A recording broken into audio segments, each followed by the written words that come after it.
Okay, next. A coin is so unbalanced that you are likely to get two heads in two successive throws as you are to get tails in one. What is the probability of getting heads in a single throw?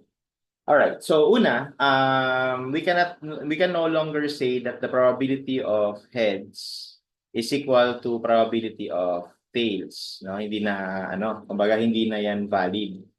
Gawin natin capital. Probability ng heads is no longer equal to the probability of the tail. Kasi sabi sa sa problem is unbalanced yung coin. Okay? So ibig sabihin, hindi na siya equal sa 1/2, no? Pero ang sabi niya dito, parehas lang daw na yung probability na makakakuha ka ng dalawang head sa dalawang beses mong itotoss yung coin sa makakakuha ka ng isang tail sa isa lang. I mean, makakakuha ka ng tail sa isa lang, sa isang throw lang, no? So, ang tanong, ano ba muna ang probability nito? Okay? So, probability of two heads in successive throws, hindi ba that would be probability ng head, whatever that is, times, sa unang throw yan, no? Sa pangalawang throw, probability ulit ng head.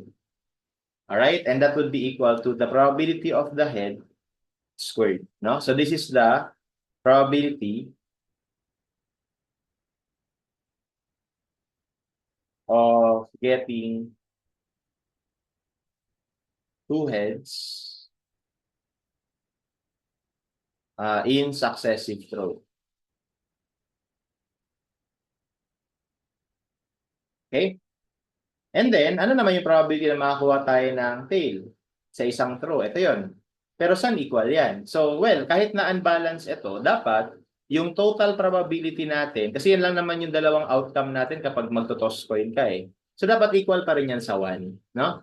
Kaya lumalabas yung probability ng tail sa isang throw, that is 1 minus probability of the head. So, sabi sa problem, parehas lang daw to. Parehas lang daw to. No? So, equate lang natin. So, therefore,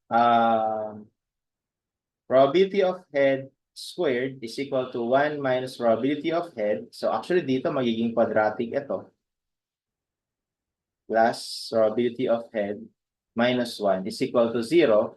So, using quadratic formula or quadratic sa calculator, we can solve for the probability of the heads.